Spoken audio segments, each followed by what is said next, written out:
You may have come across this technique before, but it's a very useful one, and we'll go through and explain it here now.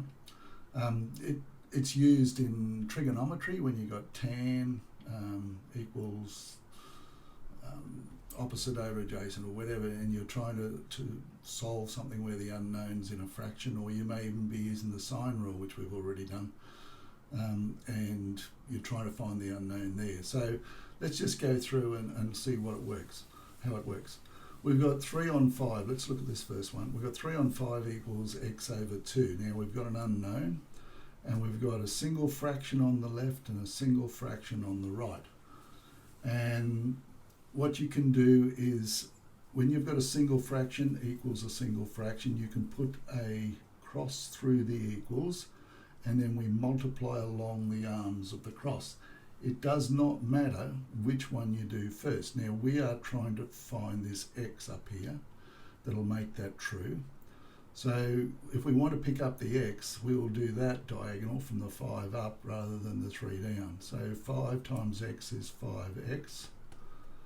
Bring the equals under equals, and then we do the other arm, 3 times 2. I'll just put that down, I think we all know that's 6. So we got 5x equals 3 times 2. So 5x equals 6.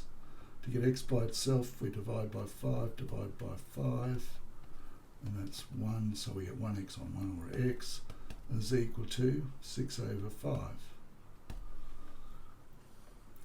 And that's the only value of x that'll make that true. 3 over 5 is 6 over 5 over 2. Okay, what happens when we don't have? It's very similar to this. We've got 3 on 5 equals x on 2 plus 1. So we don't have a single fraction equals a single fraction. Can we make this right-hand side into a single fraction? Yes, we can. So we get 3 over 5 equals x on 2. Now, 1 is like the number 1 on 1. And we've got to make, when we're adding fractions, we've got to make denominators the same. So that'll be 2 over 2, which is equal to 1. So we get, the denominators are the same, so we make that 2, and we just put x plus 2, and that'll be 3 over 5. Okay, so now what do? We do our cross multiply. So we put a cross through there. We've got a single fraction. So once again, the unknown's up here, so I'm going to put 5. Now put a bracket when you've got more than one term there. So 5, open bracket, x plus 2 equals 6. 3 2s are 6. Remove our brackets. 5x plus 5 times 2 is 10 equals 6. We've got to get the term containing the variable by itself, so we've got to get rid of this plus 10. The way to get rid of plus 10 is to take 10 from both sides. 5x equals 6 minus 10 is negative 4. So divide by 5, divide by 5. So we get x equals minus 4 over 5. Okay, now I've been sort of espousing the check business, so let's just see if we can check. So check left hand side, well, it's no evaluation, is equal to 3 over 5. The right hand side equals x on 2 plus 1. So x on 2 plus 1 equals, now x is equal to minus 4 on 5 all over 2 plus 1 equals, we are dividing by 2, so we've got negative 4 on 5 divided by 2. Now 2 is 2 on 1, so we're dividing by 2 on 1, so we change the divide to a times, and we flip 2 on 1 to 1 on 2 plus 1.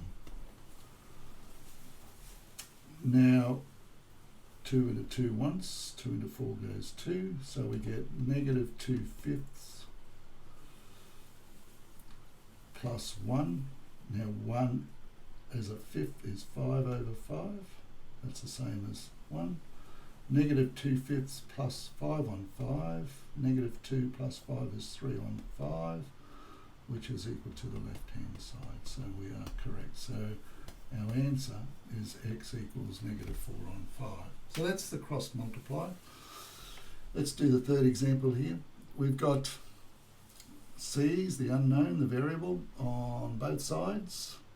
We do have single fraction equals single fraction, so we can go straight to the cross multiply method. Okay, does it matter which one you do first? Not really, because we're going to pick up some c's each way. So let's do this one first. So 3c, 3 times c is 3c equals, it's good to put the number at the front, 8, this number, 1 minus c.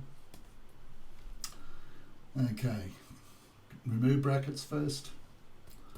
So we got 3c equals, this 8 is distributed over both terms, so that'll be 8 minus 8c. Okay, now which side has the most positive unknowns or c's?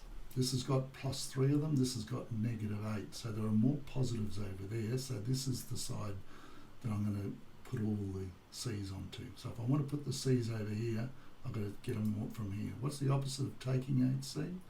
Plus 8c. And if I add 8c there, I've got to add 8c there. And when we work through that, we got 3c plus 8c, which is 11c, equals minus 8c plus 8c is 0, so that's just equal to 8. And then we divide by 11. Divide by 11 to get c by itself. That'll be 1c on 1, which is just c, is equal to 8 over 11. Alright, now I will leave it to you to go and do the substitution. It's to do your check,